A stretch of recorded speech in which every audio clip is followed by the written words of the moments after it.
আসসালামু আলাইকুম ওয়া রাহমাতুল্লাহ। প্রিয় শ্রোতা বন্ধুরা, আশা করছি আল্লাহ তাআলার অশেষ রহমতে আপনারা সবাই ভালো আছেন।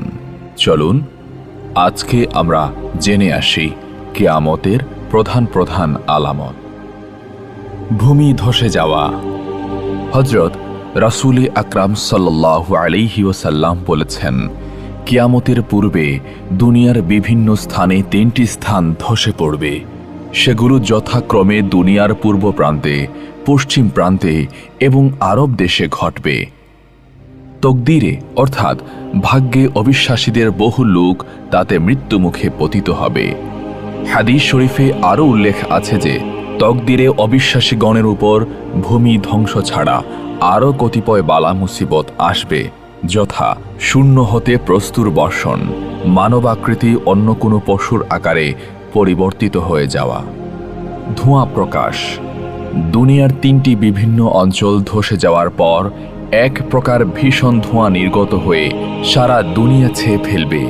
হযরত রাসূল আকরাম সাল্লাল্লাহু আলাইহি ওয়াসাল্লাম বলেছেন, এই ধোঁয়া সারা দুনিয়ায় ছড়িয়ে পড়বে এবং 40 দিন পর্যন্ত দুনিয়াকে অন্ধকারে আচ্ছন্ন করে রাখবে। তাতে দুনিয়ার প্রায় সকলেই বিবিধ রোগে আক্রান্ত হবে। মুসলমানদের সর্দি, কাশি, মাথা ধরা প্রভৃতি সামান্য অসুখ হবে, কিন্তু কাফের ও মুশরিকগণ এতে অচেতন হয়ে পড়বে।